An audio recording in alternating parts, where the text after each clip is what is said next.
In the dry cell, it's a MnO2 that gets converted into dash dash dash during the power generation, and this MnO2 is having oxidation state +4. If you see the NCERT, they have written flat that it is going to get converted into this compound where Mn is having +3. So the right answer is option number 3. मगर एक सवाल है, Mn3 positive तो unstable है, कहाँ लिखा है भाई? Mn3 पॉजिटिव अनस्टेबल है, ये कहाँ लिखा है? डी ब्लॉक में लिखा है. तो अगर वहां पे अनस्टेबल है तो इस वाले में स्टेबल कैसे हो सकते हैं? तो ये बड़ी कमाल की चीज है कि ये अनस्टेबल से स्टेबल कैसे हो सकते हैं.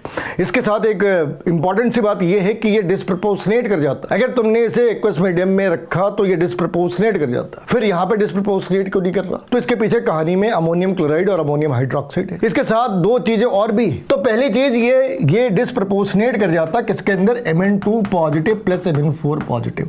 लेकिन इसके लिए इसके पास एक्वस मीडियम होनी चाहिए. एक्वस मीडियम, यहां कोई एक्वस मीडियम है नहीं. एक्वस की जगह यहां पे ammonium chloride plus ammonium hydroxide की पेस्ट है, सेमी सॉलिड है.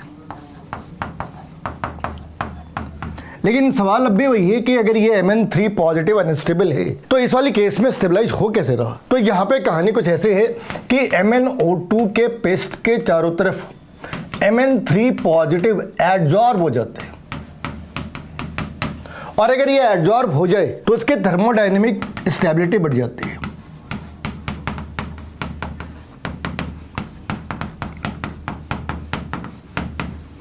क्योंकि इसकी मोबिलिटी एक तरीके से डिक्रीज कर गई, इसकी मोबिलिटी डिक्रीज कर गई.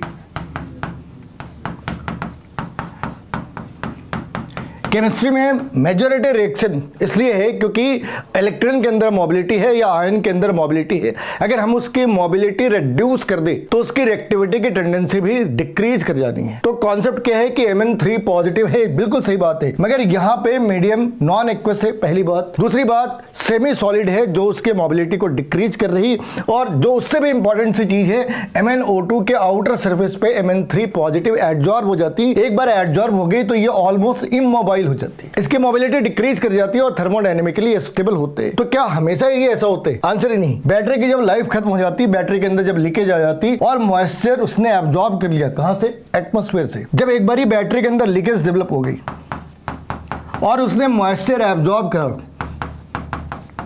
तो वो वापस इस वाली फॉर्म के अंदर कन्वर्ट हो जाते हैं. यानी एनसीईआरटी में जितनी बातें लिखी है उतनी बात तो सच है, मगर बहुत सारी बातें उन्होंने लिखी नहीं. तो ये एक बड़ी नेचुरल सी क्यूरियोसिटी जाग जाती है कि डी ब्लॉक में Mn3 पॉजिटिव अनस्टेबल है, ओके, और इलेक्ट्रोकेमिस्ट्री के अंदर स्टेबल है. ऐसे कैसे हुआ?